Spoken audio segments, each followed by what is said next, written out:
This is Canon Fodder, episode 62, live from Los Angeles. My guest this week is author of Soap Scum, Mr. Jessie Larkins. How are you, sir? Very, very well. How are you today?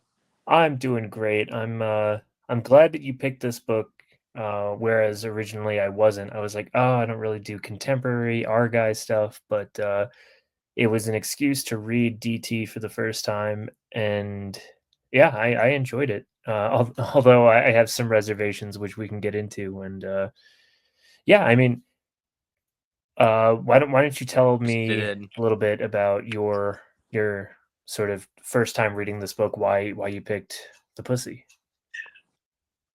Okay, so oh man, I credit this book a lot with so much really. So a couple years ago, I was like I was living in Detroit and I was super focused on film. I basically ignored books and lit for a really long time. And then I just kind of stumbled upon this on Amazon because I was trying to look for more transgressive content that I wasn't finding anywhere else, and I just discovered this weird, just bold faced book, and I was like, okay, I gotta read whatever the fuck is inside there, and it totally blew my mind. It totally changed my trajectory.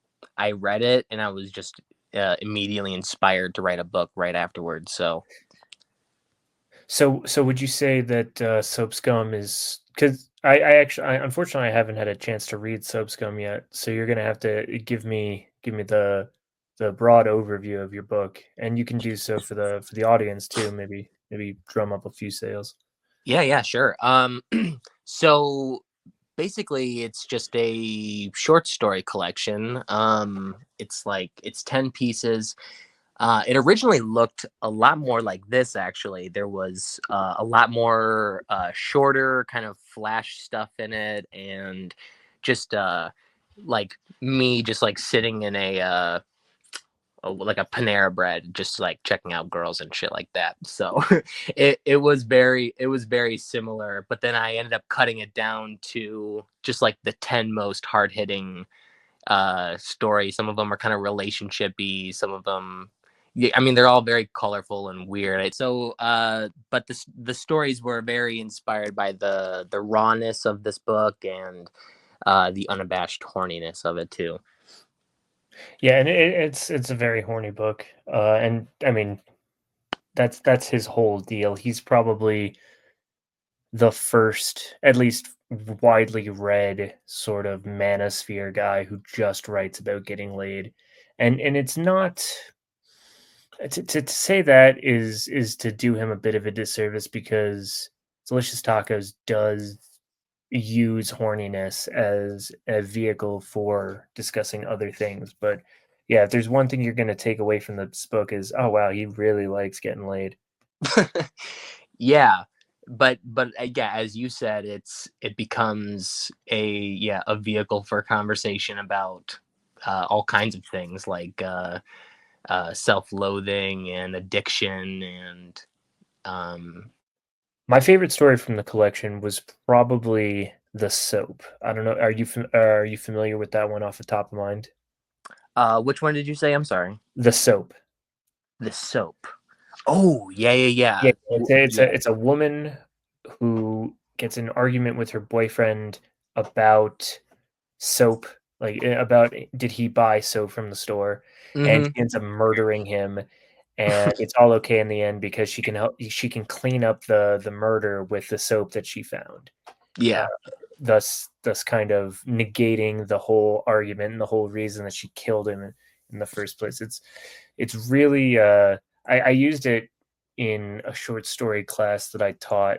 I that's more. It sounds more impressive than it was. It was me and a few people getting together in a Discord and just going over things. But I use it as an example of what a short story can look like, especially in our sphere. And yeah, it struck me because he's incredibly honest. You Mm-hmm. can and maybe you can be honest with a pseudonym, right? Uh, Mm-hmm. there's I read this book and I was like, you know what? I haven't been I haven't gone whole hog uh to with my own writing, right? I'm holding things back because I'm worried about X, Y, or Z. But you know, I am writing under a pseudonym, so I don't have to self-censor. And here's a Hmm. guy who maybe even should have self-censored a little bit because there are some things in here that that one would find morally objectionable, whether it's saying that he wants to give women AIDS or STDs, or whether he thinks that all men wish to fornicate with children. Right? Yeah. I'm trying to use as friendly language as I can for YouTube's sake. But yeah, no, there's some pretty sick stuff in here. Hmm. And part of me wonders, well, how much of this is a character? How much of this is who this guy really is? And the honest answer is probably A and B. It's probably a little bit of both. Yeah, I think it's definitely played up to some degree because like the book itself is definitely like an exercise in just like an unfiltered libido on the page or something. Um and but and so part of that is like, yeah, saying like some of the most shocking, outrageous sexual things you could say or whatever that's like rooted in your brain. But I have heard him defend that on podcasts before. So that is definitely like a mix of who, he actually is. And I think playing up a little bit of the character too. So it's definitely like, yeah, as you said, morally questionable for sure. I And like, mean, I say morally questionable to be kind, but I find it repugnant, you know. yeah, yeah. And I don't know. I say that about a piece of fiction, and I think that I'm the censorship board or something, or the Mothers of America who are trying to get uh, what was it, X, Y, and Z book banned, right? I'm not Mhm. calling for that, but I would also just I would be out of my mind if I didn't raise my own sort of moral objection to it, you know. Yeah, no, I was definitely yeah, expecting that to be part of the conversation for sure, because that it almost becomes like a fucking punchline, the amount of times that it's brought up and is comes up in his just rambling addict thoughts or whatever. So there's another book in our sphere, right? That I would say is sort of the counterpoint to the pussy and delicious tacos in general, and that's my friend Billy Pratt's book, Welcome to Hell. Same cover artist too, right? Yep, same cover artist. I think both were done by Terror House Press, or maybe or Billy's at least was. I don't know. I think DT he published on his own. Yeah, I think that. Yeah, I think the pussy's self-published, but yeah, Right, you're right. right. But they both had covers done by Matt Lawrence, who you guys should go check out. I think he's starting up a new venture with Arbogast. So they're doing a publishing thing, which is great. Oh, Definitely need that's cool. Yeah, definitely need more lit bros in the scene. So go ahead and find them out. Uh, but yeah, so I where I identified more with Billy, right? I sort of found myself laughing more at Delicious Tacos. Hmm. And maybe it's an unfair comparison between the two, right? Because even Billy would say that he doesn't like the comparisons between his book and the pussy, but I'm gonna do it here anyway because I actually haven't heard from Billy in a long time, and I'm wondering where's that book that he's been working on for forever. I've never read Welcome to Hell. It's been on my to read list for so long. You ought to. It's really good. That's I highly recommend it. that's Susan B. Anthony, right, on the cover, or No, Casey Anthony. Casey Anthony? Yeah, Why? Susan B. That's what I Anthony meant. is Okay, yeah, I'm just retarded. I'm sorry. anyway. Um, Yeah, so why don't you list out maybe a few of your favorite parts of the book, and we can go over them. I really liked uh, his uh, his sort of ode to working at McDonald's. Oh I thought yeah, I I want to thought that talk was about great. that one. Yeah, Yeah. sure. So why don't you introduce it? So he basically just kind of takes you back to his early 20s or like his late teens. I think it's his late teens because he talks about doing the school play at some point in it. But it's just him reminiscing on the very specific structure of the workplace environment of his McDonald's that he worked at when he was a teenager. Right, and And this is under the title "Shit Jobs McDonald's." So yeah, he has several little vignettes throughout the book about the terrible jobs uh, that he's worked, and it's funny because this is actually right after the story where he talks about how all men want to uh, do things with children, right? So you yeah, read that and you're like, what the hell am I reading? And then you pick yeah, this up and you're like, okay, all right, I'm back, which is a really good job in terms of playing with the audience. yeah. The whole book is a great push and pull relationship where you're like, I am very repulsed by this, but then he'll do something that totally catches me emotionally off guard that I'm just not expecting, or that I relate to on a one-to-one level or something. And shit jobs McDonald's is definitely that, Yeah, because like even if you never worked at a McDonald's, most likely you had some sort of menial job in your teen years, or at least, if not during college, then maybe right after college, because especially these days it's hard to get an entry level position anywhere. I mean, we all know about FICA. Seeing mhm. that paycheck and seeing how much FICA takes out. There, it was even a joke, I think, on Friends. Uh, Rachel, who is the sort of rich girl who has to try and make it on her own in the big city. She begins waitressing and she gets her first paycheck and she's like, "Well, what happened to all the money? Who's FICA and why'd they take all my money?" Yeah.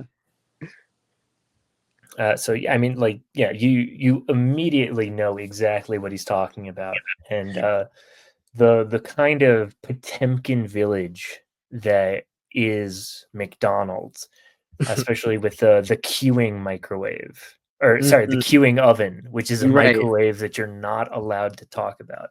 I thought was great because I could definitely. It's like those friggin' psychopaths who work at Disney World, Mm-hmm. and they you have to be bought in completely. You have to be or at least you have to. I'm convinced that if, let's say, Michael Eisner or whoever, it's Bob Iger, I think, right? Bob Iger runs Disney now. Yeah. I am convinced that if Bob Iger got a bunch of cyanide and Flavor Aid, he could recreate Jonestown with the staff of Disneyland. Oh my God. You'd have like these. Next short story, Yeah, serious. Oh man, please. it's funny, and I don't mean to talk about my own work, because it's kind of cringe. But I've been toying around with this idea, where this guy is, he's either writing a book about Jonestown or he's like doing his thesis on cults. So he picks Jonestown, right? Hmm. And he decides, no, well, the only way I'm gonna learn anything is if I listen to Jim Jones's tapes. And as he progresses through the tapes, he gets to the death tape, and he's already so bought in that he joins in as well, like years after the fact. Oh man. Yeah. So That. I haven't had the heart. I think there's something supernatural keeping me from writing that.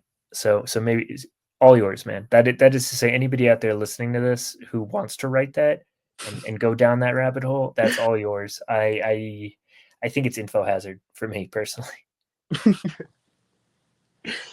it just, you don't want to approach that kind of paranormal subject matter in your own work, do you mean? Or Not even paranormal. It's I I have a dark fascination with these kinds of things, right? With evil in the world, let's say. Mhm. And whether I've looked into various conspiracy theories, the Franklin scandal, Oh or yeah. you know, the Q movement, let's say, which is Mhm. those are not comparable things. I do a show with Capitalissimo on various schizo books. The one we're covering right now is about the Oklahoma City bombing. Yeah, you guys have been reading that one for a minute now, right? Yeah, well, it's a big book, you know. Oh, how long Uh, is it? uh, Before notes, maybe like 600 pages, Oh shit. Okay. and then it's like maybe another 300 of footnotes Wow. and documentation. Yeah, no, Wendy Painting does a great job. Aberration in the Heartland of the Real is the name of the book. It's available by from Trine Day Press, and you can pick it up on Amazon, or I got it actually on Trine Day's website.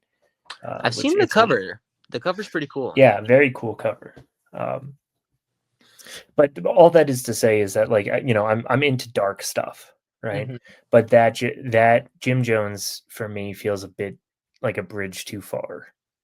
It's just like, I don't know. As soon as I sit down to write it, there's just this barrier, and I just get the worst writer's block, and I can go on and do something else, but I just can't tackle that. And part of me thinks that it's some sort of intervention from elsewhere stopping me. Whether Wow. it's God, guardian angel, whatever. Because I could I have a large imagination. Well, yeah, I would follow that that gut intuition then, if it's you know, Yeah, exactly. if it's telling you like, please don't please don't go down this path. Don't do this. You're gonna regret it. And Yeah.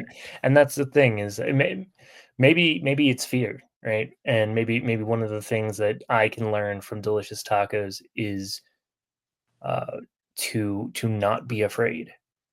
Hmm. I don't think so, you know, personally, but if if the if you get one thing from this book, it's be yourself, which is Hmm. usually bad advice. I mean, like, and I wouldn't even worry too much on your end, because I read Automaton, and I mean, so you're, dude, there's a few sites in there that go pretty damn hard, for you trying to not, be as extreme as this or something. I mean, you still go pretty hard in places. I wouldn't Right, right, discount right. yourself at all. And yeah, and then again, it's not, you know, books are books, right? Right, exactly. Yeah, it's the most intimate, personal, one-to-one, just like, how do you personally respond, yeah, to this thing? Kind of getting back to the book a little Hmm. bit. Another story that I really liked was Autopilot, which is only a few pages later. Yeah, I And wanted to talk about sorry, that one too. give me 1 second. My dog is kind of barking. Hold on. No problem. Cool. All right, yeah. So Autopilot. So the thing about this book is there's a lot of autobiographical fiction. Let's say a lot of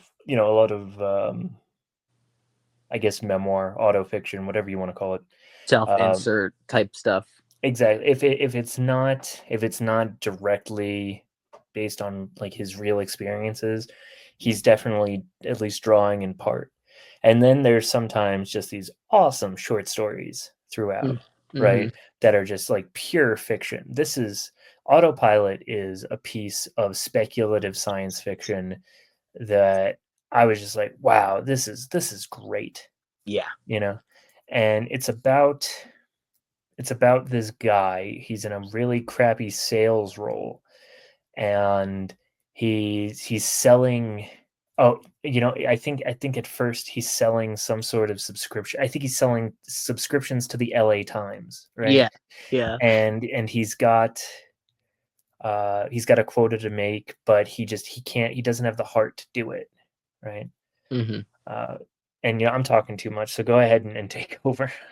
Well, it's like, and everyone is kind of fitted with these like little knobs on their arms, and they can, like a dial or whatever, and they can turn it, and when they do, a like a drug is flooded into their system, and it basically helps them basically not remember anything for half the day while they're at work.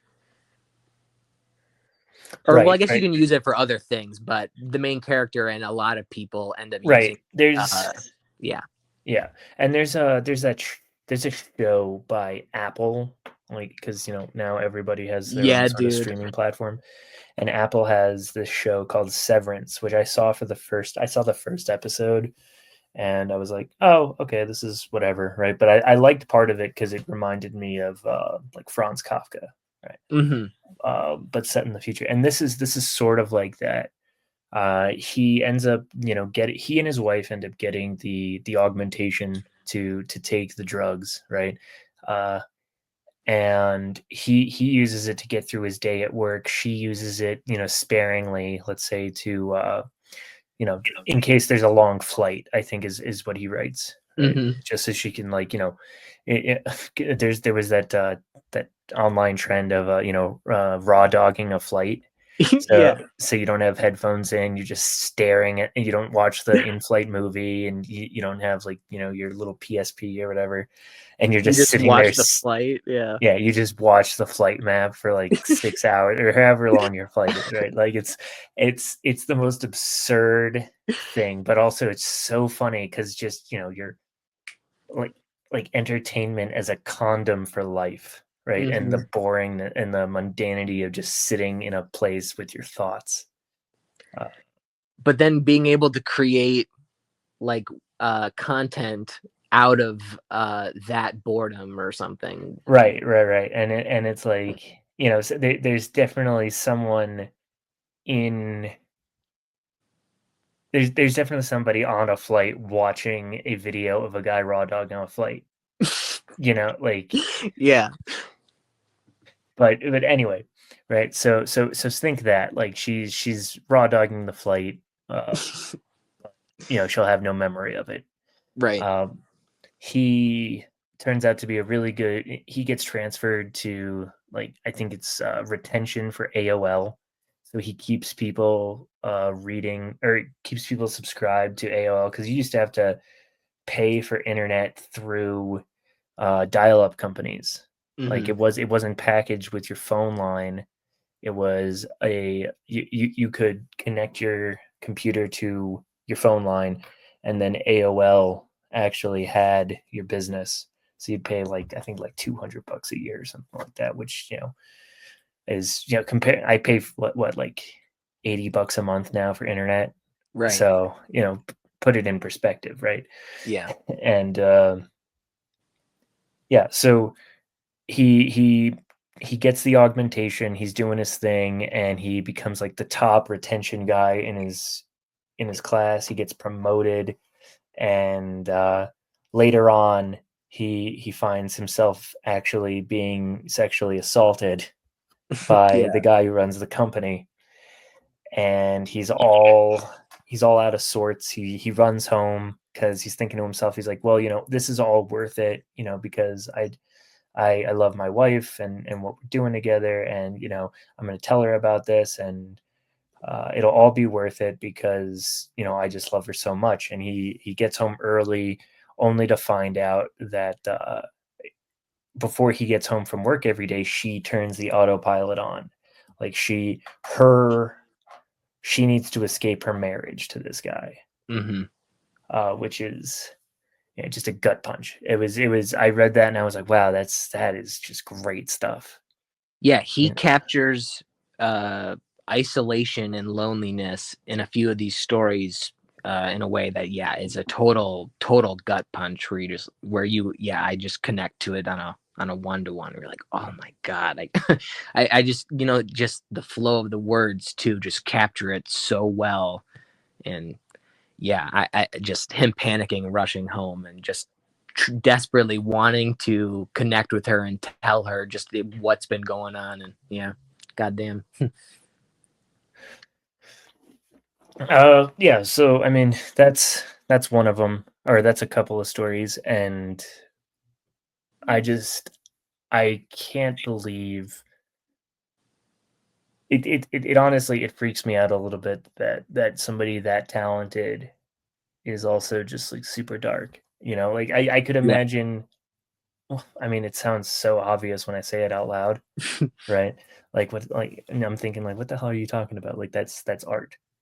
But I could definitely see there being a Delicious Tacos Art of Darkness episode sometime in the That future. gets dropped. Yeah. Turns Uh, out he's actually been, yeah, fucking prostitutes in Thailand or wherever. yeah, for forever. Yeah. Hmm. So what's another one that you really liked? My favorite, actually, in the whole collection, what's it called? Product review, Tenga Easy Beat Egg, Artificial Vagina, Oh Silky. man, yeah, that one. That one. Why don't you introduce that one? Okay, so a guy basically buys a pocket pussy online. I'm gonna. Can I read the first paragraph? Please do. Okay. The fuck sleeve came in the mail on a Tuesday. Just like a real woman, it took forever to come, he thought. There's a joke you'll never be able to tell in public. So right off the bat, you're like, okay, very funny, Yeah. and transgressive. And yeah, and it stays there. You're like you're Hmm. already at a 9, and it just stays at a 9, almost at a 10. Yeah, yeah, he manages to sustain that. Yeah, almost throughout the entire book, but especially throughout the story, where he then anthropomorphizes a pocket pussy as an actual woman. And what's worse is, yeah, and you could say this for the whole book, right? You feel, at least I felt dirty reading it. Hmm. I have it on my personal computer. I have a digital copy that I bought, and I had it open at work one day while I was on a break, and one of my coworkers came by, and I immediately closed it. Like I was watching like the dirtiest pornography, Yeah. and I kind of chuckled to myself with that, and I was like, well, it basically is, and it's like this this ultimate voyeurism, right? Because everybody has uh, hmm, everybody has these fleeting awful thoughts, whether it's you're in traffic and you're like, man, I just want to murder this guy, right? Hmm. Or I have had these oh geez, what are they called? What kind of thoughts are they? Intrusive. Yes, the intrusive thoughts. You can't let the intrusive thoughts win. And it's like, you walk into a room and you just think, man, I could just kill every single person in this room, and it wouldn't be that difficult, right? Hmm. And this book really is just a collection of intrusive thoughts, uh, from a pretty tortured guy, if we're being honest. Hmm. Uh, like him or hate him, which, again, he probably wouldn't care if you loved him or hated him. Hmm. But you can't deny that, there's something going on in there. Right. That's why it's so compelling, because it's just it's so unfiltered. It's so reduced down to the most rawest, barest, most repugnant base thought, that you're like, how did someone get away with with writing this? How did someone Right. get away with it? It's kind of amazing, actually. And Yeah, just even if you are repulsed by it, it's just kind of an amazing thing. so he anthrop and just to kind of get back to this story in particular, right? Yeah. He Hmm. anthropomorphizes the Tenga, what the exact the Tenga Easy Beat Egg artificial vagina. Silky. that he calls Silky. Right? Yeah. And it turns into like a living, breathing woman for him, to the point that the Silky gets cancer. So and suddenly, he has to take care of her. And the radiation burned her skin, and the drugs made her throw up all the time, and she started slipping away. He would sit with her under the IV bag and hold her hand. She was slipping, but she was still her. She could still make him laugh, right? So again, he's anthropomorphized her to the point that like he's losing her to this horrible disease, just to end with, in conclusion, 5 stars. And you're brought right back to this is literally an Amazon review Yeah. for this product. And just like, damn, that's like, Dennis Johnson couldn't come up with a better sort of disruption for No, his audience. that 5-star line. Oh, it's such a fucking gut punch. It has so much bite. It's just like, well, first off, the first time I read that story, because I read this like 2 years ago or whatever, the first time I read that, I was like a mess. I was just crying through all the descriptions of her withering away and all that. And then just this, again, the 5-star thing comes back to this, again, this weird punctuation of just loneliness and like just self-loathing and giving up sort of thing, like, this is it for me sort of thing. And he lulls you into a place of sincerity before he pulls it back, and he's like, oh, actually, haha, look at you, you loser, crying over a sex toy. Exactly, yeah. So the joke is always on you, the reader. Which is just it's honestly a masterful, and I don't mean to, I'm probably going to tag him in this, right? Yeah, we should. But I'm not like, trying to suck up or anything, because honestly, like, not for nothing, fuck him. I don't need to suck up to anybody, but yeah, masterful job throughout this work. There's also, right before this one, there's the unemployment diary, and the want ads. Oh yeah. Where he just goes up, and I can't. It's a pretty short one. I'm not going to read the whole thing, but he just goes over this want ad. Let me read the want ad itself, right? Yeah. And then we can kind of go over it. Are you passionate about finance? Rockstar executive assistant needed for C-level exec at up-and-coming boutique firm. Ideal candidate is a detail-oriented, motivated self-starter. Thick skin and ability to handle tricky personalities a must. Salary standard with opportunity for growth. Bachelor's degree, 5 years industry experience required. And he just breaks down every single part of this ad, and like kind of, because everybody knows what the game is, right? And even before AI was filtering resumes, right? You would have to pad your resume and your cover letter. God, do you remember writing cover letters? I refuse to do it these days, because it's just such a waste of time, right? It like, no one has, I don't think anyone has ever read a cover letter and was like, okay, this definitely, I'm going to hire this guy because he explained why he took a gap year in college, Right. But yeah, no, they will put I say let's say big HR or big finance or whatever, like whatever, the stupid fake industry that we kind of all pretend is super important, like especially guys who like love their jobs. I don't know anybody who actually like loves what they do. Like I do what I do. I was talking to Kevin Kautzman of Art of Darkness in the previous episode about The Trial by Franz Kafka, and Franz Kafka was an insurance salesman. or like a underwriter or something like that. And he said that it was his bread job, right? So that he did it just so that he could survive in the world, and that writing was his career, or like not career is the wrong word, but like it was the thing that like he was passionate about, right? It was the thing that he loved to do.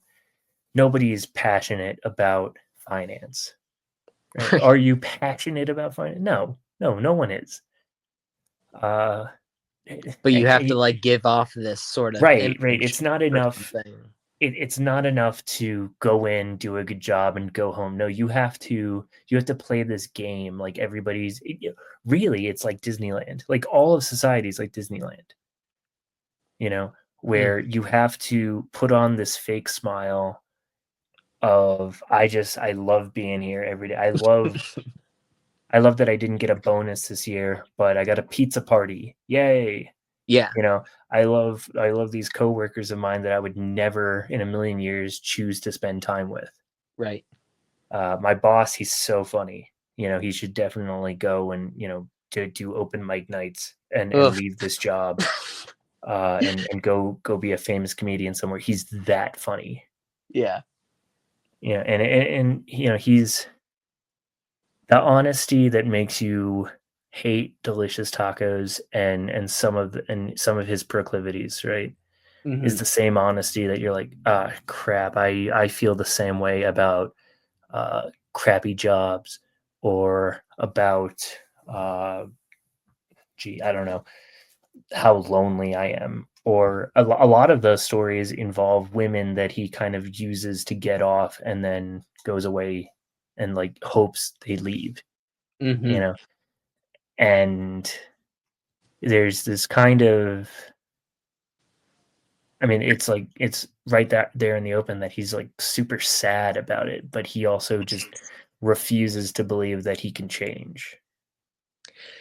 Yeah, and I've heard him talk about this before, and in a little bit is touched on it in this book, because the book he's kind of wrestling with ideas of God and Right. Yeah, that's sobriety and another all that's that, another big theme. Yeah, is his and his relationship with the Almighty, and I think he comes onto the side of uh God exists, but he doesn't care. yeah. And I feel like maybe his views have changed a little bit since then. Because it's been a while since I heard it, but he was on Red Scare, and I'm pretty sure he got into a big debate over Christianity on it, but I don't really remember the Which specifics. is I haven't read it or listened to it. I think I've listened to one episode of Red Scare, and I Hmm. was I was sufficiently turned off. By the vocal fry. Well, just by everything about it, Hmm. like if the Red Scare girls are listening to this, I will appear on your podcast if only to sell my book. I will debase myself and I will withstand the vocal fry just to Hmm. sell a few copies of my shitty self-published books plural. There's Uh, that honesty that we've learned. yeah, no, it's great. Hmm. Oh, but okay. So the point I was gonna say is that he kind of views his like horniness as a as like a blessing and a curse at the same time, which I think explains a lot of the the sadness that he kind of gets from using women, but also feeling good about conquering them at the same time. Right. It's like what's that? There was this Manosphere post a long time ago where it's like the first time that you use pickup artist tactics to get a girl and you're like, wow, this really works, versus the thousandth time and you're like, or the 10th time even, and you're like, oh my god, this really works. And the longer you do it, the more you come to hate women for the fact that the same script always works. Hmm. And it's like, you know, you it, They kind of lose their humanity a little bit, and well, yeah, no, I mean, they're no longer people mm-hmm. to you, right? And in the same way, you're not a person anymore. You're just a set of responses. In fact, you're really like an answering machine, or an AI chatbot, and Yeah, and at the end you get to come, yeah, and the which more and you then do it, and that just becomes your life. You're just a guy. You're just a coomer, mm-hmm. and it's actually, it's a pretty, yeah, I'm gonna say it's a pretty sad life. Yeah, it's Uh, pretty bleak. It doesn't lead to it doesn't really lead to satisfaction, it seems. and you're you, what is the difference between that guy, let's say, and a crack addict? Mm. Because they're completely intertwined, especially DT talks a lot about alcoholism and drug abuse throughout the book. Yeah, you know the title, the pussy, could be interchangeable with like drugs right, or right, right, the liquor coke, or yeah, literally just like vice or whatever, because that's what it, thematically, I guess what it boils down to is that this is his addiction. and it's, I think that discussing, quote unquote, the manosphere was cool a few years ago, Mm-hmm. and now it's just kind of played out. I think COVID really did something uh to that discourse in general. Now the most that the manosphere kind of has, you get two types. You get the guys who came out the other side and are now family men, or at least Christian. Like, I think Cartiste is a Christian now. I was gonna ask about Hartiste because I haven't read his book, but I know he was one of the kind of the main Yeah. guys. Or what's his name? I hope they serve beer in hell. Yeah, yeah, Uh, Tucker Tucker Max. Max. Yeah, Yeah, Tucker Max. Yeah, he's a family guy. He has like a homestead with his wife and kids. yeah, You wasn't know, he on Tucker Carlson recently or something? I have no idea. Okay, Maybe, probably. I Sounds was like, good. I think I heard an interview with him recently, but But it's you neither here nor there. right, right, and you either they come out the other end and they're this, right, and the guy who replaces them is like Andrew Tate, you know, which Yeah, is like the manosphere, but he's like the manosphere but worse, or at least he would call the manosphere guys and like their study of the red pill and stuff like that is like a bunch of nerds, and he's just an action guy. It's yeah, like, I've got my Bugatti, and I like to kickbox, and I like to have sex with all these girls. uh I'm gonna stop doing a terrible impression right now yeah. because But I keep thinking about this post I saw from him where he's just like, you, what? You tell me you get sleep? That's crazy. You should be awake all fucking night. The world's going to shit. You're getting sleep like a little bitch. right, right, right. I'm like, I all saw right. I saw I shared it around today, actually, because I just thought it was hilarious. It was his body replaced with Ren from Ren and Stimpy's head. Okay. That's Because you funny. because you saw that picture of him with like the bug eyes.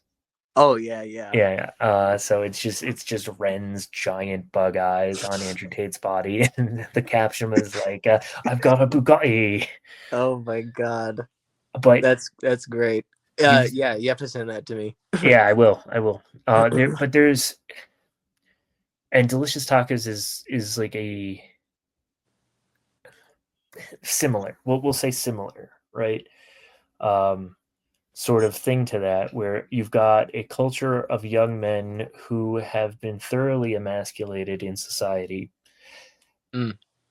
and they see a guy who is just the exact opposite of everything they've been told is good, but they know is, cringe. And like him or hate him, he's just not fake, and he's not fake and cringe and gay. You know, Mhm. he's a lot of other things. He's a pimp. He's you know, he's immoral. Mhm. He's, you know, and even not even in the way that like they use it these days, but he's like a straight up misogynist. You know, and Mm. not in the way that like, you know, feminists will use the word or whatever, but like, you know, an actual hater and user of women, which, you know, you probably, as much as we're pushing back against, you know, the privileged place that women have in our society, we shouldn't go so far as to like turn them into not people, Mhm. you know? Yeah. Like we don't want to go completely off the rails because they're still, you know, there still has to be room for romance and love and making women wives and mothers. Yeah. And that's You where know, the book is definitely like a lesson to be learned from too, that like this guy had these experiences and it didn't it didn't leave him fulfilled, and it's leaving him with more questions, and finding actual love and honesty is going to be what saves you instead of this kind of a lifestyle. in fact, yeah, you really should read it as a cautionary tale that's just pretty funny. Hmm. Uh, which, you know, I remember reading I hope they serve beer in hell when I was in high school, and I got the same feeling. You know, I would say that this is a little bit better written, but you know, Oh, really? Because I haven't read that one. I was going to ask if I should you check it know, out. all right, but it very much in the same guys. Like, uh, I think it's even it's him. The cover is him with like a girl, and it's just you. Instead of a face, it just says your picture here. Yeah, yeah, yeah. So you know, Basically it's sums up all the provocative. points we just made. Exactly, it's provocative and interesting, and um, if you like that sort of thing, you'll like. I hope they serve beer in hell. But even that title, right, denotes a sort of fatalism. Mm. You know, like he understands that he's messed up, and Delicious Tacos understands that he's messed up, and I do hope that I do pray that he sort of reconciles with himself and maybe figures out who he wants to be in life, because it's honestly it's got to be hell to believe that you cannot be better. Hmm. Yeah. To be stuck in that kind of that torment or whatever, of And you eternal know death. what? Maybe it's not. Maybe he has a great time just doing what he does. I don't know. I don't know the man. I from the book it seems like a push pull, like there's always going to be like maybe moments of greatness or whatever that are kind of soured eventually. Uh, yeah. I mean, I think we're coming close to time, Jesse. Unless there's a lot more that you want to get to, or anything else that maybe we didn't hit. um I don't think so. I mean, I feel like we basically uh we covered most of the basics of it, right? All the major kind of beats of it, I think. Yeah. And I want to take the next few minutes before we get into where we can find you and all that stuff. And why don't you actually go over Soap Scum a little bit more? Do your pitch to the listeners out there. Hopefully, we'll sell a few books. Yeah, sure. So Soap Scum is a short story collection.